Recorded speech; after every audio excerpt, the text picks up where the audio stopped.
안녕하십니까. 반갑습니다. 2000년부터 현재까지 자서전 쓰기를 전문적으로 강의하고 있는 자서전 쓰기 전문 강사 민경호입니다.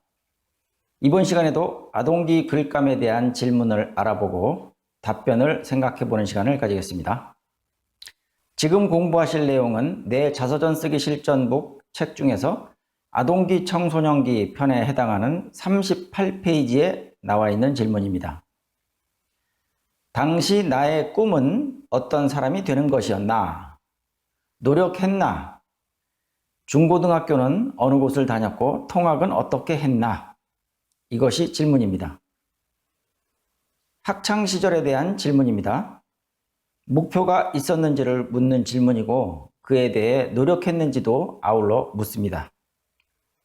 또 예전에는 학교에 통학하는 것도 매우 어려운 시절이 있었습니다.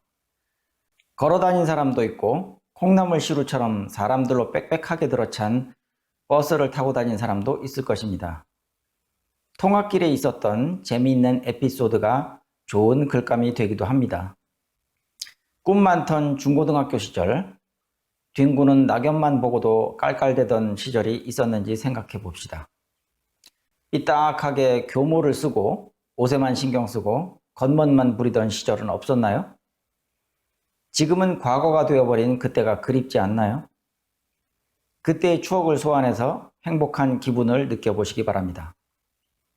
그 이야기를 글로 써보시면 놀라운 경험을 하시게 될 겁니다.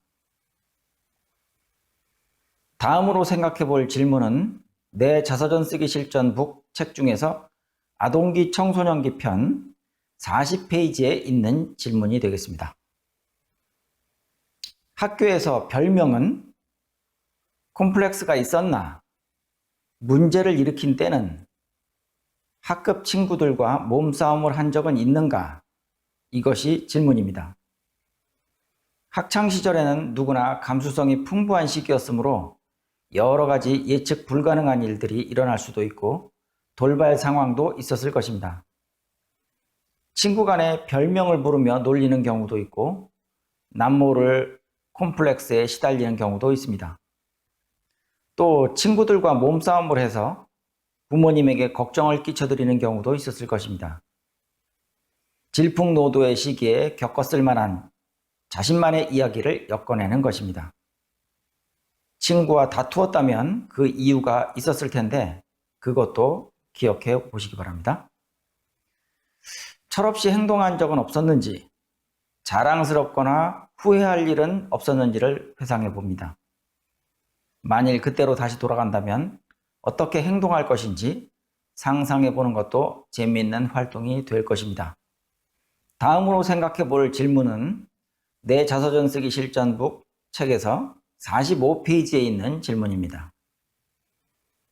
부모님은 내가 무엇을 하길 원하셨나? 이것이 질문입니다. 부모와 자녀 사이에 발생하는 문제 가운데에는 자녀의 장래 문제에 관한 것일 경우가 많습니다. 진학이나 직업 또는 결혼에 관한 문제가 주로 해당될 수 있겠죠. 이것은 부모는 부모대로 삶에 일정한 기준이 있기 때문인데 그것을 자녀에게 강요하다 보면 이런 현상이 발생합니다. 부모가 원하는 대로 하자니 자기 생각과 같지 않고 자기 생각대로 하자니 부모가 반대한다면 서로 매우 불편한 관계가 될 수 있습니다. 흔히 드라마의 단골 소재로 등장하는 것은 자녀의 결혼을 반대하는 부모와 자녀 사이의 갈등 관계지요. 이런 일이 있었는지 점검해 봅시다. 글감으로는 매우 훌륭한 소재가 될 수 있습니다. 내가 원하는 것이 있었지만 부모님의 반대에 부딪혀서 다른 선택을 할 수밖에 없었다면 그것을 소재로 글을 써보는 겁니다. 거기서 더 나아가 재미있게 써보고자 한다면 자기가 선택한 것과 다른 선택을 했다고 가정하고 글을 쓰는 것입니다. 실제와는 다른 가정을 하고서 그 결과를 상상해보는 글쓰기를 해보는 것도 재미있습니다. 네, 이렇게 몇 가지 질문들을 살펴봤는데요. 어렴풋하게 생각나지만 이런 기억의 조각들을 짜맞추다 보면 훌륭한 글감들이 모이게 될 것입니다. 그 글감들을 활용해서 멋진 글을 써보시기 바랍니다. 오늘 영상 도움이 좀 되셨나요? 도움이 되셨다면 구독과 좋아요를 눌러주시면 감사하겠습니다. 저는 다음 영상에서 또 찾아뵙겠습니다. 감사합니다.